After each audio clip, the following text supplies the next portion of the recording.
but their last game had produced that shock 3-1 win away to Bolton. Our commentator is Phil Duffel. No team outside the playoff positions has scored more home goals than Swindon, but no one in Division 1 has conceded more. 3 times recently they've built up match-winning leads, only to let them slip away. 2 changes today see Gareth Hall and 17-goal striker Ife Onura restored to the starting lineup. Youngster Fraser McHugh is among the subs. Crewe will be delighted the rain has stayed away. Their last 3 matches have all been postponed due to bad weather. The bottom club haven't played since that shock 3-1 win at Bolton in February. Dario Gradi's youngsters have had to grow up quickly during a difficult season, but look out for Seth Johnson, Rodney Jack and Danny Murphy on loan from Liverpool to make an impression. It's 26 games since Swindon last played out a 0-0 draw, 10 matches since Crewe kept a clean sheet, so the smart money is on a goal or 2 this afternoon. Both teams, remember, need the points. And the referee today from Sutton in Ashfield is Alan Butler. Johnson, driven forward for Little to chase. Talia should make it first, but he's missed his kick completely. I would imagine he's rather a relieved man, Frank Talia. Charnock's taking up a position on the near post. Little's on the goal line. There are 4 coming from deep.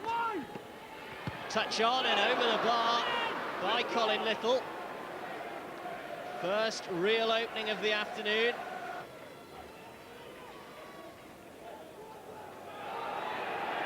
Here you go, Crewe once more. It's a great effort and a great goal by Rodney Jack.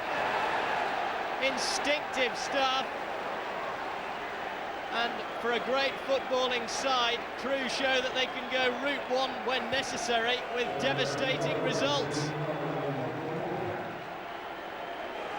It was a measured toe poke in the end, really, by Jack. He lifted the ball over Talia and into the top corner.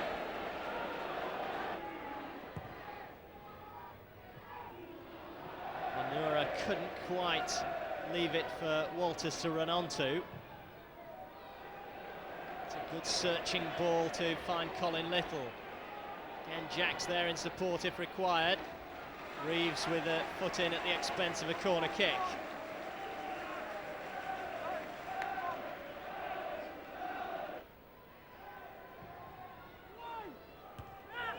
Onura got there ahead of Lightfoot. Jack lining up a spectacular volley. He gets there a second time. Charnock, 2-0 Crewe Alexandra. Phil Charnock, the scorer. And Swindon Town are in deep trouble against the bottom team in Division 1. They failed to clear the corner. Jack, it was who retrieved it. The scorer turned supplier this time. And Charnock dispatched it into the roof of the net.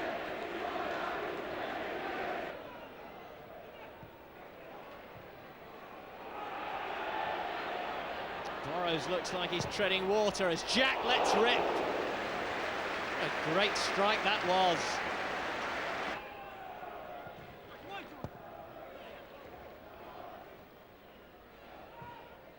Now maybe they can lead a quick counter. This is Ndar, and he's got pace to spare. He's leaving Johnson for dead. It's George Ndar. It's a shame. He did everything right until the last moment, and as the keeper came out, the attempt to lift it over Jason Kearton just took it a long way over the crossbar.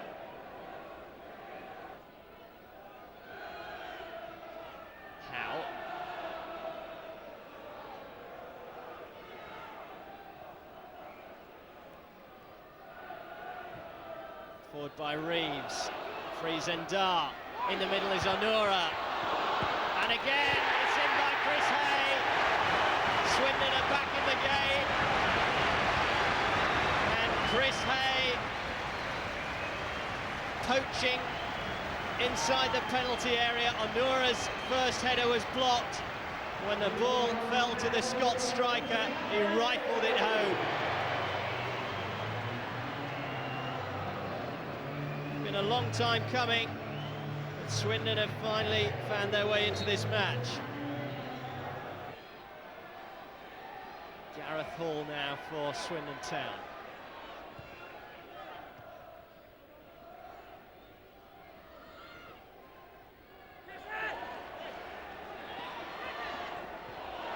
Kerslake to Walters, away from Smith, goes for the curler. Well, the idea was right, but the execution not quite so good. And Dar for Swindon. Hay holds off the challenge. Fired in for Onura. Oh, his control was lacking.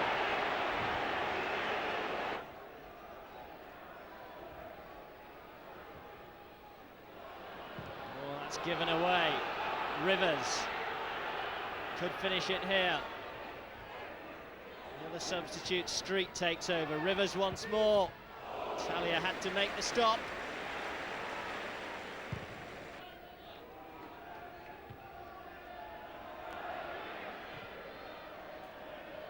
Walters, who's switched flanks to see if he get more joy over on that left-hand side. He has at least won a corner. There are 4 minutes remaining.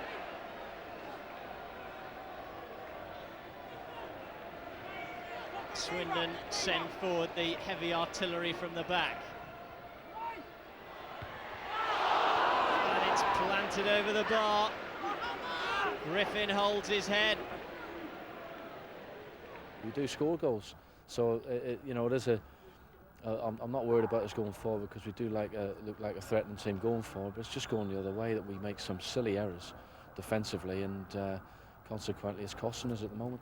People don't like to mention the dreaded R word, I know, but you've got to be conscious of it because it's occasionally teams that were out of trouble that drop into points, it. Like we are all the time, it comes into the reckoning. What I've got to do is remain positive as a manager and try and keep the spirits of the lads up, because they get down in the dumps when they get defeated. Like they're all in there with their heads down, and I've told them to get their heads up. There's nothing we can do about it. It's gone now, and we've got to look forward to next week. So Swindon not doing Bristol City's relegation hopes much good.